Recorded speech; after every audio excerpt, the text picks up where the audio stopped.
The end of July 2015, Gorokovets, Vladimir region, Russia. At Zinaida Belova's dacha, there are plenty of ripe raspberries, and she and her son Oleg decided to pick them today. The fragrant berries fall right into their palms. Zinaida wants to pick as many as possible for her grandchildren. Her son has 6 children, and his wife, who is pregnant with their 7th, will hardly refuse delicious juicy berries. Oleg is picking raspberries next to his mother silently. His movements are precise, almost mechanical. His hands pour the berries into a plastic bucket again and again. Only his shoulders tremble a little when Zinaida talks about the children. Because they're gone now. Because in the apartment in Nizhny Novgorod, what awaits Oleg at home with the raspberries is not his wife and 6 kids, but a silence that smells of death and 7 bloodied bodies lying on the bed. Zinaida keeps going, making her way through the bushes in search of ripe berries, while Belov watches his mother walk away. If she finds out what I did, she won't survive it, he thinks desperately. But Zinaida won't find out.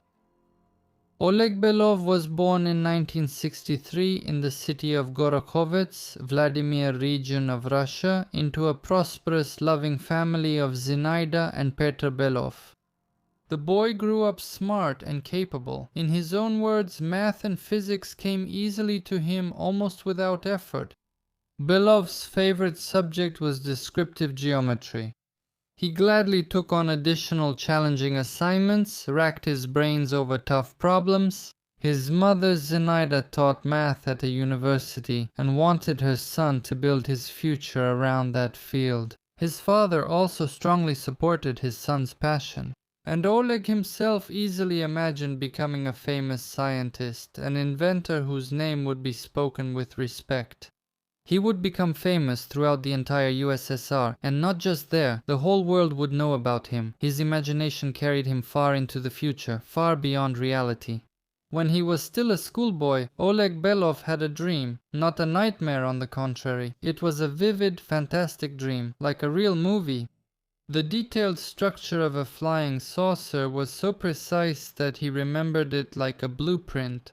From that moment, the idea stopped being a fantasy. It became a goal. I need to work harder at physics, Belov told himself. I need to become the best at mathematics. And then one day he would be able to build that saucer and fly away on it to another planet. And he knew he would build it, he was 100% sure. Belov carefully planned his future, and not just for years, but by his own account for a whole 300 years. For the first 100 years, Belov was going to study, to look for ways to build a perfect society. The next 100 years, he would spend creating it. And another 100 to live in peace with his family, in a world where no one argues and everyone loves each other. After school, Belov enrolled in one of the Moscow institutes. He said that during his studies he spoke at scientific meetings, helped graduate students write their dissertations, and subjects like strength of materials and theoretical mechanics came so easily to him that he even got bored. Then he was drafted into the army and served for a year and a half in Leningrad as a signalman. Belov didn't want to return to his original institute. It was too boring and uninteresting. His talents demanded more, so he easily entered the Moscow Engineering Physics Institute, where he studied brilliantly. However, there is no evidence to confirm this information. The only proof is Belov's words in court. But Belov's scientific career didn't work out. The reason was his mental health. Belov was a rather quiet young man, but at the same time he gladly shared the details of his 300-year plan with anyone interested. He talked about building a spaceship, about flying to another planet. Many people heard about this. Some would make a circling gesture at their temple, others would just wave it off and move on. Belov was not aggressive, but in such moments he became emotional, persistent, unable to understand others, and unwilling to accept criticism. After a particularly vivid fantasy episode, he was sent for an examination at the psychiatric clinic. The diagnosis was discouraging: schizophrenia. In adolescence and young adulthood, schizophrenia often has an acute onset and develops rapidly. Belov was lucky. His illness progressed over more than 30 years. His mental health deteriorated gradually. But those who were nearby when he finally lost control were not so lucky. The details of his first psychotic episode are unknown, but it is known that from that moment on, he was under psychiatric supervision and was supposed to remain there for life. The label of a madman stuck to him firmly and forever. Doctors were supposed to periodically call him in for checkups, and his relatives were advised to watch him closely and report any changes in his behavior. He had to put his dream of a flying machine on hold for now, but he did not lose hope. He became increasingly occupied with ordinary, everyday matters. Belov was studying to become a beekeeper, searching for abandoned orchards, living with his mother, with his father absent for unknown reasons, helping his mother in the garden and at the Dacha. He never had any serious relationships with women, and he wasn't particularly successful with the opposite sex, partly because of his illness. Belov took the collapse of the USSR hard, but he quickly found comfort. He suddenly turned to religion and found solace in God. In 1992, he was baptized in the Seventh-day Adventist Church. Adventists believe in the imminent second coming of Jesus Christ. Faith provided a framework, clear rules, boundaries, and commandments, almost perfect for a person who has spent his whole life trying to build his own model of the world. Belov truly believed. Many times in court he would say that he often turned to God for advice and asked for help, sometimes in simple matters, but sometimes in terrible ones. But that was still far off. Before that, Belov had been an exemplary member of the community, studied the Bible, prayed fervently, and went to church. It seemed he had found peace and support in faith, exactly what he was looking for.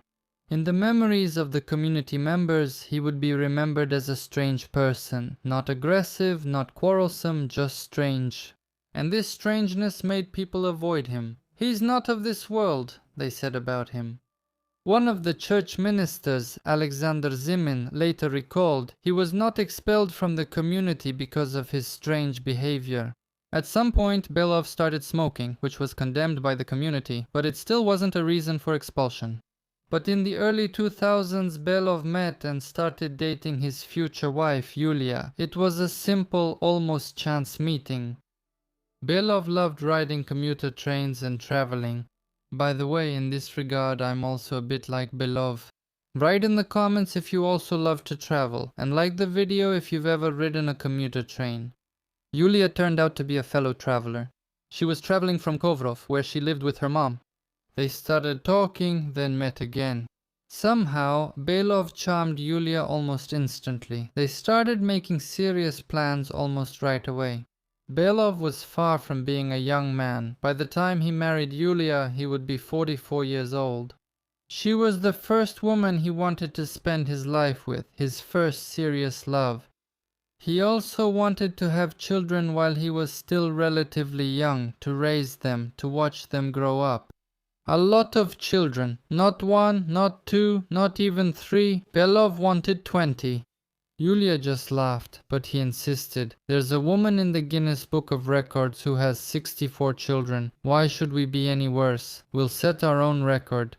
Nevertheless, they didn't rush. For a year and a half they were getting to know each other and adjusting. Belov would visit Yulia in Kovrov, stay overnight, and even live there for several days. For secular people, there's nothing special about this. They're adults, and no one is surprised by sex before marriage anymore. But by church standards, this is a serious offense, a violation of the 7th commandment against adultery. Belov was expelled from the community, and as if finally making up his mind, he then proposed to Yulia, offering her his hand, his heart, and his whole self. They got married soon after. Belov was overjoyed, finally able to pursue his dream of having a big family. He imagined a bunch of children running around. Even if it's not on another planet yet, you can still live a good life here. "I want you to give birth to 8 girls first," Belov declared. "Boys can come later." According to him, his wife was ready to give birth to 20 or even 40 children, but in reality, the woman was hardly that enthusiastic. Yulia has a heart condition, pregnancies were difficult for her, and childbirth was even harder. Each child is not only a joy but also an extreme risk. Belov was worried, encouraged his wife, but still talked about having children. Barely having recovered from childbirth, the woman would find herself pregnant again. Belov still sincerely believed in God, and Yulia was just as devout. That's exactly why they never even considered contraception. It's a sin. It's forbidden. If God sends children, you have to give birth. And what do you think about the saying, if God gives a bunny, he'll give a meadow too? And wouldn't it be better if God gave the meadow first and only then the bunny? Write your thoughts in the comments. In his marriage with Yulia, Oleg Belov had 6 children. Alyona, born in 2008, was 7 years and 4 months old at the time of her death. Fyodor, born in 2009, was 6 years and 2 months old at the time of his death. Sofia, born in 2010, died at the age of 4 years and 7 months. Nikifor, born in 2012, was 3.5 years old at the time of his death. Ivan, born in 2013, lived for 2 years and 1 month. Daria, born in 2014. She died at the age of 1 year and 2 months. Belov recalled, "The doctors were amazed at how this woman with a heart defect could give birth to such healthy and strong children." He smiled proudly at that time. It was proof that both his plan and the divine plan were working. He didn't build a flying saucer, but he did build a big family. In 2009, Oleg Belov and his family finally moved to Nizhny Novgorod.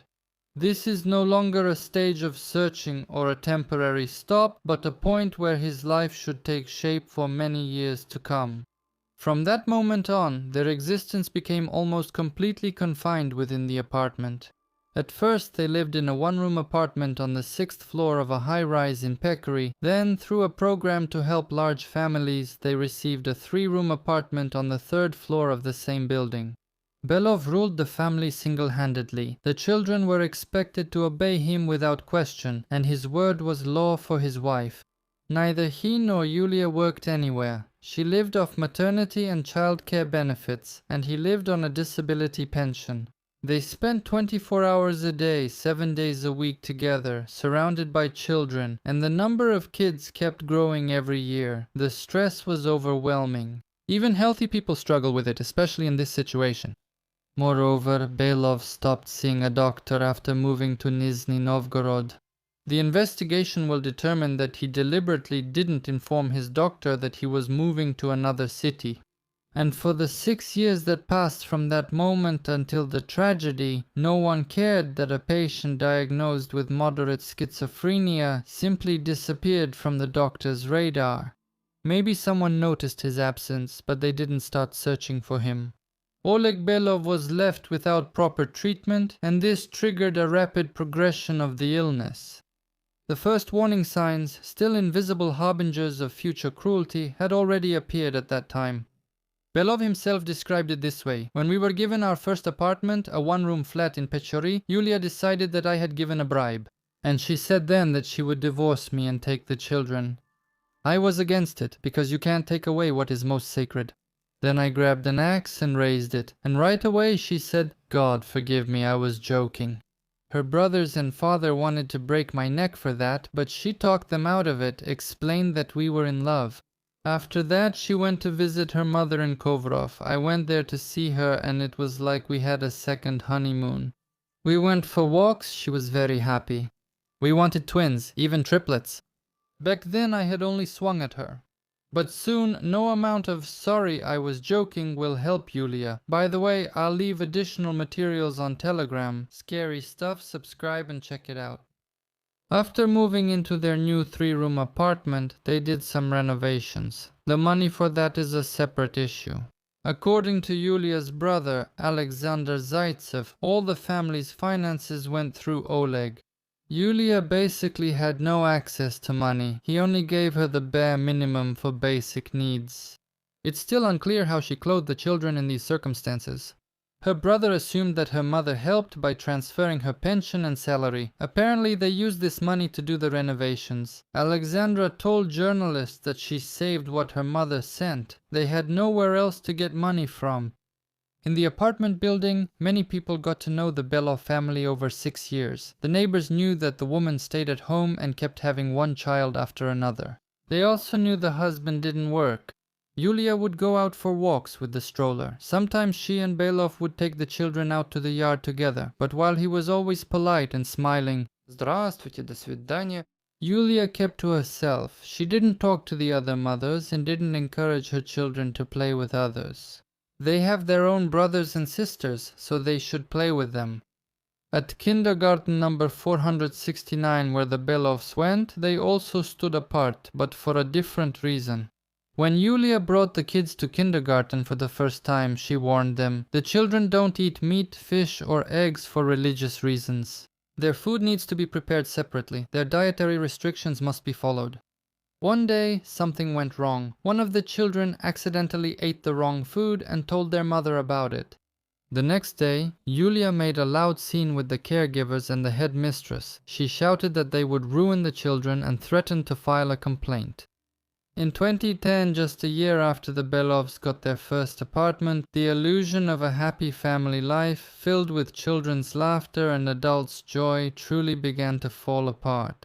From swinging an axe, then apologizing and turning it into a joke, Belov moved on to real beatings. The reasons for this became more and more absurd and insignificant. It seemed that the head of the family was irritated by absolutely everything about his wife and children. From behind the closed apartment door, the constant sound of children crying could be heard. At first it was out of fear, and later out of pain. There was one time my daughter and I were entering the building and she ran out of the apartment screaming, and he, wearing a robe, grabbed her by the head, by the hair, and dragged her back inside. Oleg Belov systematically beat both Yulia and the children. Fear, screams and scandals became a part of everyday life for the Belovs. At the same time, even another one of his wife's pregnancies did not stop Belov. He beat them on the head, arms and back. And right after the scandal, he desperately begged for forgiveness, swearing that it would never happen again. He could even cry. Once, in the heat of an argument, Belov struck Yulia on the head with the back of an axe. Blood started to flow, and the children screamed in fear. The woman had to get stitches. She spent some time in the hospital. Yulia's mother, Valentina Zaitseva, found out about what happened and was horrified. In 2010, he split her head open with the back of an axe. She ended up in the hospital. At that time, I reported it to the police and provided all the information. He wasn't isolated, even though he's a person with a Group 2 disability due to schizophrenia. "You won't go back there anymore, Yulia. Take the kids and come home." She tried to talk some sense into her daughter. "We'll manage somehow, just don't go back to him." But Belov came back again, got down on his knees again and gave his wife a second honeymoon. Yulia forgave him. The period of cloudless happiness lasted a few weeks. Then there was a new quarrel, new bruises. In despair, Valentina turned to Child Protective Services. "Help, my grandchildren and daughter are living in danger." The woman insisted Belov should be deprived of his parental rights. This person cannot be trusted with children. The city administration promised to look into the situation. As Yekaterina Kutovaya, the deputy head of the Nizhegorodsky district administration for social issues, later explained, the investigation did not find conclusive evidence of abuse. The wording sounds dry, almost impersonal, but behind it lies the typical logic of such cases. Until the situation becomes critical, no one will pay attention to it. To be fair, thanks to Valentina, the case did make it to court, but unexpectedly, Yulia Belova herself came to his defense. "He's a good father, caring. I ask that he not be deprived of his parental rights," she said. And the court sided with the mother. Belov was not deprived of his parental rights. Why Yulia decided to keep the family together, where it was simply becoming dangerous to live, why she chose to continue putting herself and the children at risk, remains a mystery. Fear, dependence, unwillingness to remain divorced, pressure, just endless patience which we constantly observe all around us. There are usually several reasons here, and they are intertwined with each other. Since 2010, the Belov family had been classified as low income and troubled, and since 2013, the Commission on Affairs began monitoring them. Checklist: identify repetitive phrases, remove redundancies, preserve meaning, maintain grammatical correctness, keep proper names and perspective. There were recurring issues in relationships with the children. The administration said they often visited the troubled family but couldn't always get inside. The Belovs were extremely reluctant to open the door, sometimes pretending that they were not at home. The social workers did not insist. They checked the box and calmly left until the next visit. Later, representatives of the administration would explain it simply. The children went to kindergarten, were dressed and looked neat, so things weren't that bad. Children aren't taken to kindergarten if there are family scandals. But the neighbors saw something different. They heard screams and saw the woman running out of the apartment with blood on her face. They heard children's voices, cries for help, phrases that would make any normal person shudder. "Daddy, don't hit!" And every time the scenario repeated itself. As soon as one of the neighbors threatened to call the police, Belov would come out of the apartment calm, almost polite, promising there would be no more noise and asking them not to call the police.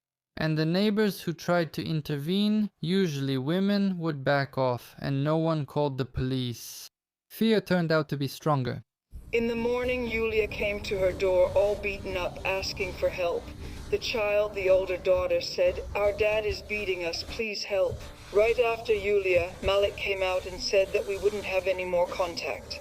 Everything was quiet and peaceful. No police were called. People feared Belov not only for her behavior but also her diagnosis.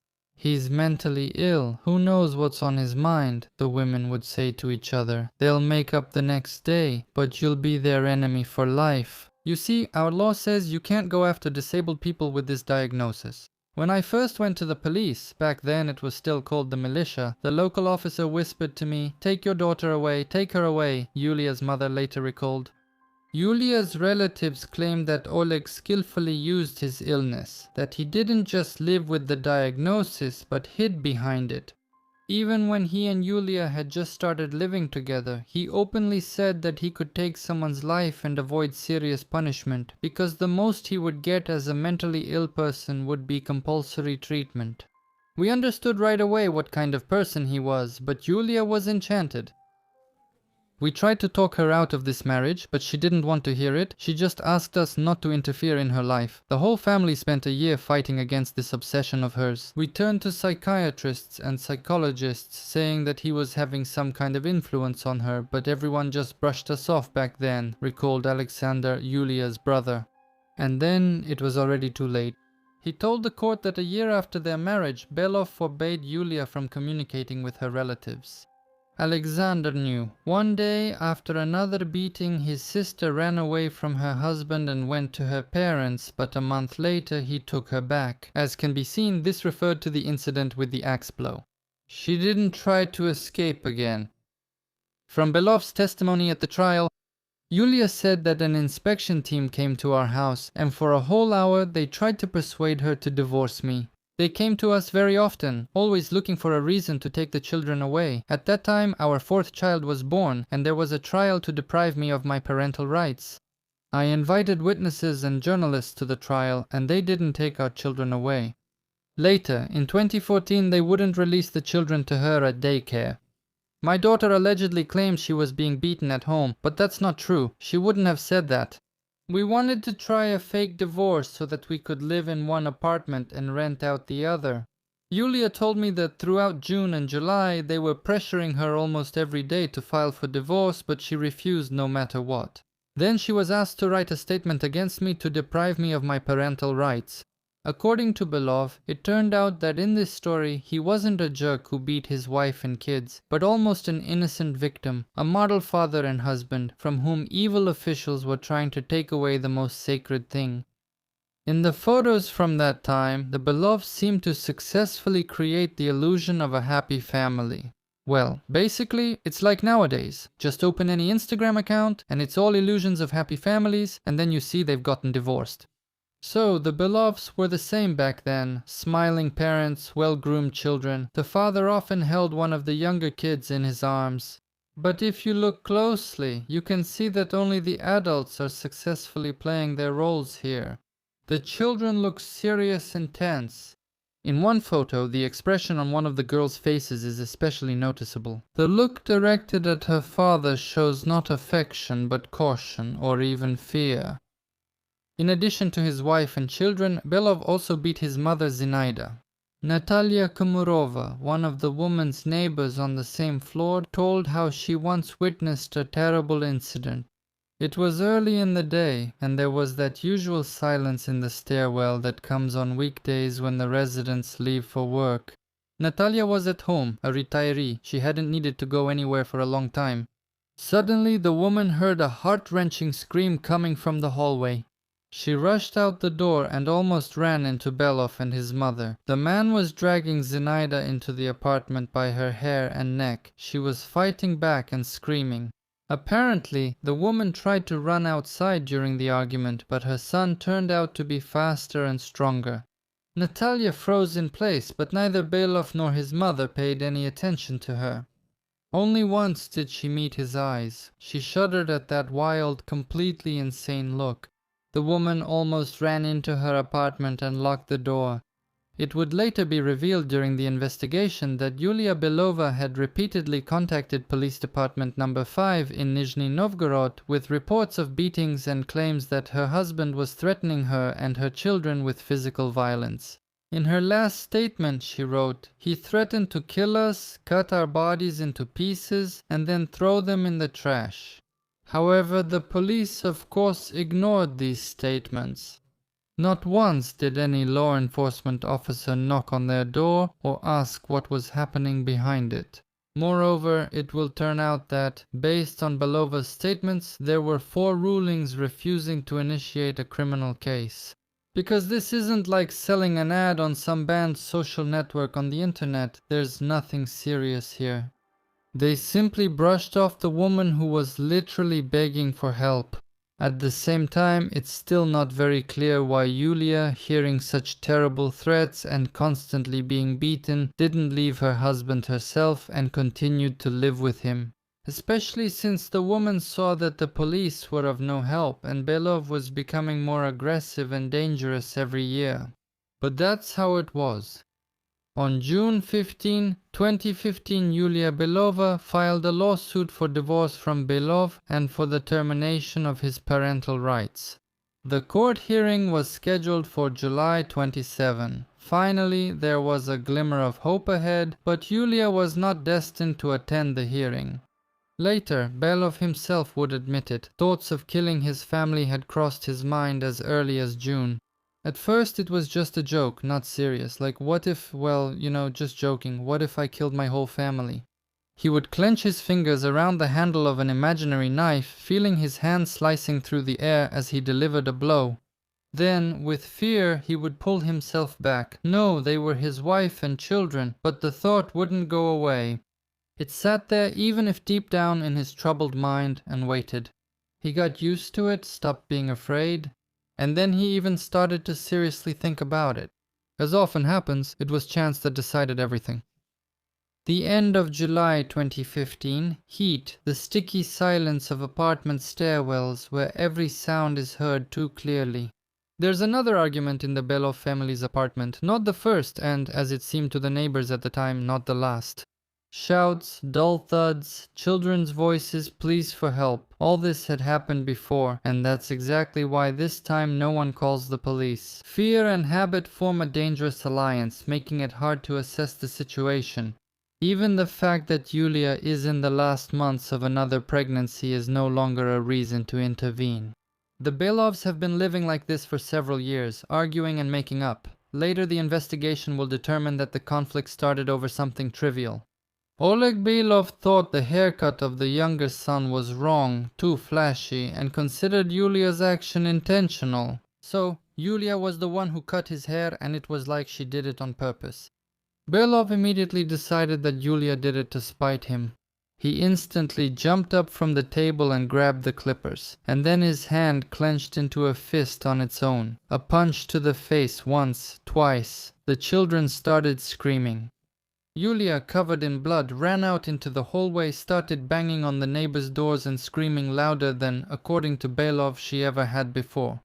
And at that moment it was as if something shifted in Belov's mind. The illness took over. Only one thought appeared in his mind, crystal clear. If Yulia or one of the neighbors managed to call the police now, they would take his children away. He had to stop her at any cost. Belov rushed after his wife into the hallway and grabbed her by the arms. "Come on, let's go home." The children were crying in the apartment. In the bathroom, little Fedor, whom Yulia had just been bathing, fell silent. Belov tried to calm them down, but this time his wife was determined. She picked up the phone and dialed the police station number. "Hello, police?" Belov didn't listen to what would happen next. He went into the room. He took a knife and came back. Yulia was standing with her back to him, and that was good. She wouldn't see, she wouldn't scream. Belov struck hard and precisely, driving the knife into the woman's back up to the hilt. Yulia let out a muffled gasp and collapsed forward, dropping her phone. Later, it would turn out that she had managed to call the police, but Belov ended the call. Her body convulsed in agony. Belov froze in place with the bloody knife in his hands. A second later, the frightened voice of the eldest daughter, Alyona, was heard. "Dad, what is that? What's wrong with Mom?" The girl rushed to her mother's body, not fully understanding what had happened yet, but realizing that something terrible had occurred. Belov almost automatically grabbed her by the hair and pulled her toward him. The knife flashed in the air again. Later, the examination would find at least 7 stab wounds on Alyona's body. Then it was Sonia's turn. She was 5 years old and was so shocked that she couldn't move or resist. After killing the older girls, Belov stabbed the younger sons, Nikifor and Ilya, who was 2 years old. 1-year-old Dacha was lying in her crib. Belov did not hesitate. He didn't think about anything. After moving the girl to the couple's bed, Belov stabbed her several times in the stomach and chest. After that, he went to the bathroom where the last survivor, 6-year-old Fedya, was. He died on the spot from 4 deep stab wounds to the chest and torso. Later in court, Belov would describe this differently, sometimes detached and in a dull voice, other times breaking into sobs and covering his face with his hands. According to him, after the last child died, everything seemed to happen automatically for him. Belov moved the children's bodies onto the beds and laid them down. Everything that happened took less than 10 minutes, but to him it felt like it lasted a long time, as if time had stopped. At the trial, he would later state his motive. He took the lives of his children not because he wanted to cover up the crime, but so that they wouldn't be taken away from him. And then he would refer to the Bible. All those who have perished will be resurrected, which means his children will be with him again. Belov understood that after such a terrible crime he wouldn't get away unscathed. He understood that even a diagnosis would hardly save him. He didn't want to surrender, at least not right away. At the trial he would say he knew he wouldn't be able to escape, that he didn't have much freedom left, and he just wanted to take a walk one last time. The silence in the apartment was deafening. Belov went outside, his head ringing. It was as if his consciousness had switched off. The world around him darkened and reality began to blur. The next decision was to go to his mother. Not to hide, not to turn himself in, not to ask for help, but simply to visit his mom, to see her, to talk, and to somehow cope with his confusion. Belov honestly didn't know what to do next. It was the first time he didn't have a plan of action. That day, he and his mother were picking raspberries together. Belov's hands were shaking when he thought about the bodies lying at home, but his mother, as if she hadn't noticed anything, was sharing the latest news and talking about what she was going to cook for dinner. That day, Belov stayed overnight at his mother's place and went to bed early, as he explained, so he wouldn't have to see the nightmare before his eyes. And again he had a vivid and realistic dream, but this time not about flying saucers, but about traces of the crime that needed to be hidden. And in this dream, the solution came to him. The bodies needed to be dismembered and buried in parts. Belov understood this was the only way out. If no one found the bodies, no one could prove anything. Early in the morning he went to Nizhny Novgorod. A long and painstaking job awaited him. He took his mother's axe, claiming he needed it for repairs. He used surgical gloves to avoid getting infected because the bodies already smelled. He filled the doorway with foam, bought an air freshener and cologne to mask the smell. Later, he admits, he struck randomly just to chop things up. He ended up with 19 plastic bags filled with body parts. He even chopped up his 2-year-old son. After finishing the job, Belov left the apartment. He needed some air, his heart was pounding, his head was spinning. At the same time, he gave the raspberries he had picked to his neighbor. He didn't even know why. Or maybe he did know. After all, there was no one left to eat those raspberries. I saw him. He was walking with some little bags, those cloth bags. I thought he was going to pick up some tomatoes or cucumbers from home. Because his mom used to grow everything, I asked him, I said, "Does your mom know?" He said, "She knows." July 27th, Monday. Belov called. According to other sources, he came to the kindergarten where Yulia usually brought the children and calmly said that the family had gone to the village for fruits and vegetables. This was supposed to buy him some time. To avoid arousing suspicion, he went to the milk distribution center and received food for the children who were already dead. Toward evening, the father came, went up to the kindergarten administration, and said that he had sent his children to the village for fresh air, fruits, and berries. So we wouldn't worry, everything was fine.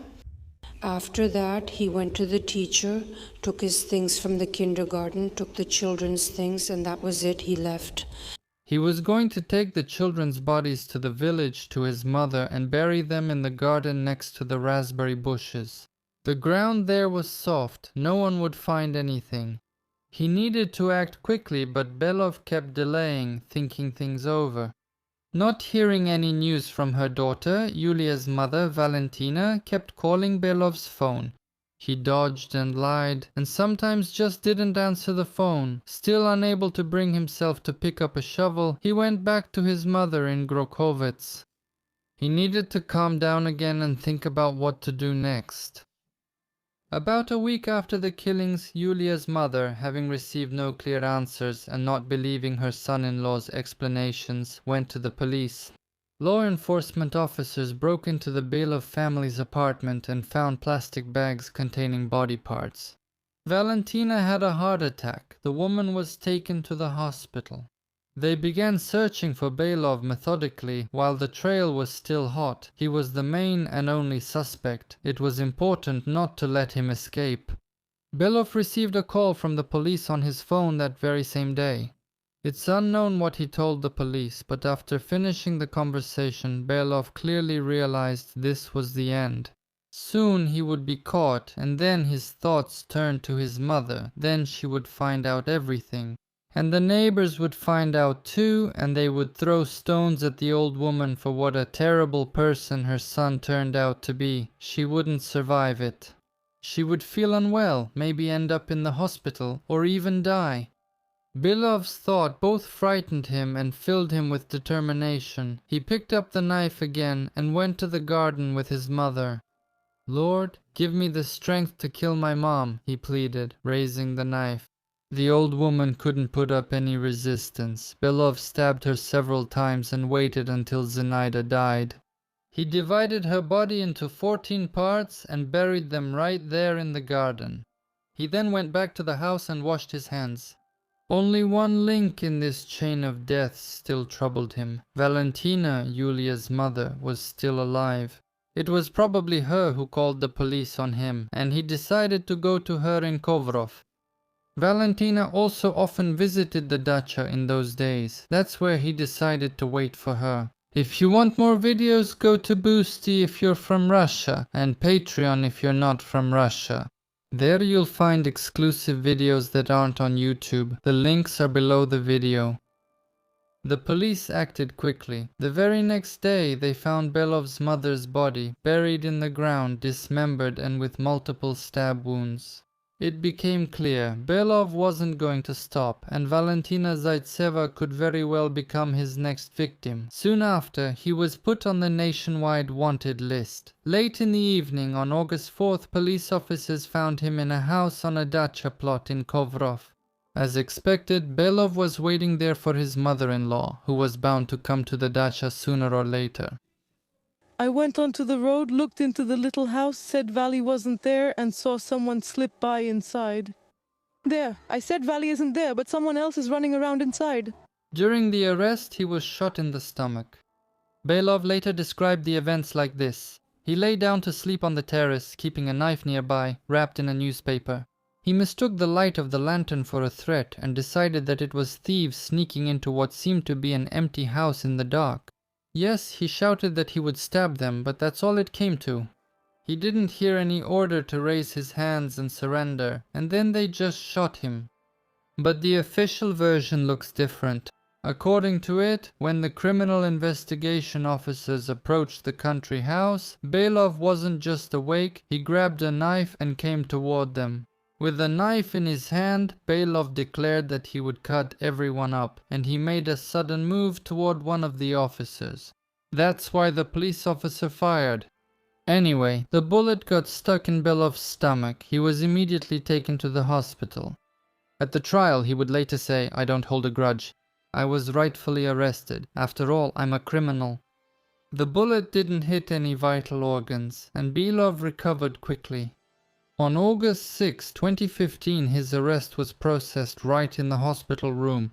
The off-site court session was held at hospital number 35 in the city of Nizhny, Novgorod. He was initially accused of taking the lives of 2 or more people, including children, with particular cruelty and with the intent to cover up another crime. Later, the charges were expanded. Another charge was added, threatening violence against a public official. On August 12, Belov was transferred from the hospital to the detention center. He was feeling well and his wound was healing without complications. At the same time, the police began to have their first suspicions, the first leads that, if followed, could help them understand why Belov was capable of such a monstrous and cold-blooded crime. One of the leads brought to light that very story about the diagnosis and the medical examination. In addition, it turned out that even back in Vladimir, Belov had been prosecuted for assaulting a girl, but at that time he escaped punishment. It was exactly due to his mental illness. That's exactly where his sense of impunity came from. After all, he had already committed a crime and got away with it because he was ill. At first, 52-year-old Oleg Belov denied his guilt, but there was just too much evidence, and there was no one else who could have done it. Finally, during the interrogation conducted by the head of the investigative team, Dmitry Khan, he broke down, started crying, and confessed to taking the lives of all his family members. At that time, he also told where he planned to bury them and demonstrated during an investigative reenactment how he killed and dismembered the bodies. Later, in September, all 6 children of Yulia Belova were buried at the Troitsko-Nikolskoye cemetery in Kovrov. Valentina Zaitseva, Yulia's mother, was still undergoing rehabilitation after suffering a heart attack at that time. In October of the same year, the results of the forensic psychiatric examination conducted at the Serbsky National Center for Social and Forensic Psychiatry were released. The experts confirmed that Belov had a mental disorder, schizophrenia, but determined that at the time of the crime he was examined and found to be sane. As a result, it did not rule out Belov's awareness of the nature and social danger of his actions. He knew exactly what he was doing. According to the experts' conclusion, he could be held criminally responsible, but had to undergo compulsory treatment at the place where he was serving his sentence. The trial began on December 16, 2015. At the very first hearings, Belov admitted his guilt and asked for forgiveness from his mother-in-law, Valentina Zaitseva. He spoke about remorse, about the inability to believe what had happened. "You have to understand how shocked I am right now. My own hands took away the most precious thing from me, my children," he cried. "Forgive me, Valentina Nikolaevna. Yulia always wanted me to call you Mom. And now I'm asking, forgive me, Mom, forgive me." At the same time, the criminal asked the court to make copies of his documents, the birth certificate, the passports. He insisted that his mother left him property after her death and intended to claim the inheritance. He also asked to be given 20 sheets of paper and 4 envelopes to communicate with the notary and his relatives. In addition, Belov petitioned for the opportunity to trade on the forex market while he is in the pre-trial detention center. I will prove to you that by December I can earn 200 million rubles. If Yulia hadn't pressured me and pushed things to the point of absurdity, I would have been able to earn, he said passionately. The court rejected this request. On May 19, 2016, at the next court hearing, Oleg Belov withdrew his confession, declaring his innocence. He claimed that he was forced to confess under threats and that his lawyer did not properly defend his interests, constantly advising him not to argue with anyone and to repent. Moreover, he stated that many people could have wished for the deaths of his wife and children because Yulia had filed complaints with various authorities. Yulia was an active woman and did not tolerate injustice. People don't like active individuals. Belov insisted there had been many enemies for a long time. On June 29, 2016, the Nizhny Novgorod Regional Court delivered the final verdict in this case.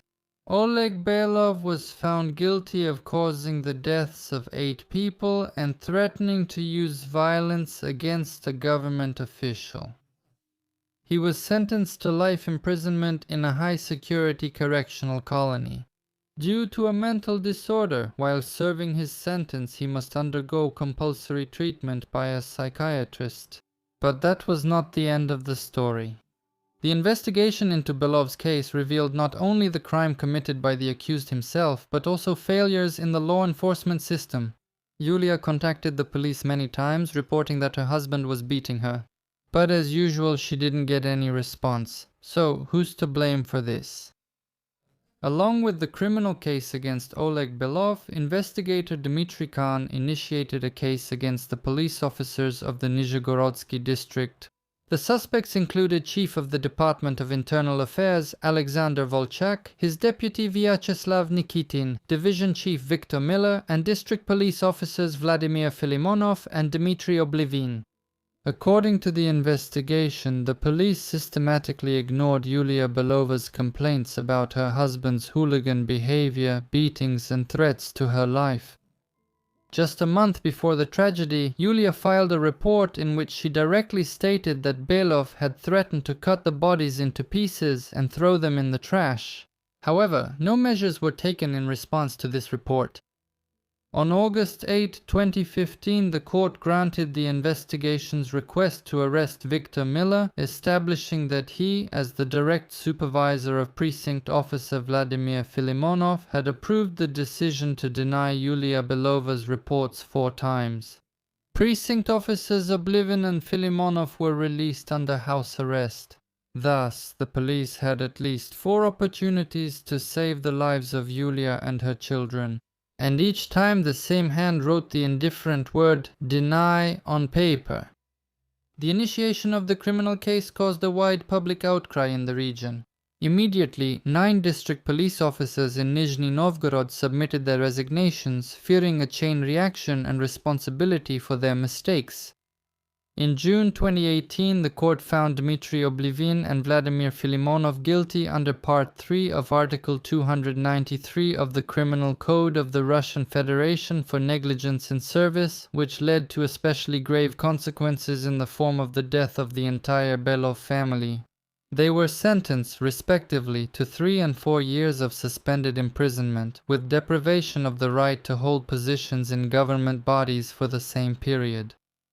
And what do you think about this case? Leave your comments, react, share the video, and watch other videos on the channel. There are many of them.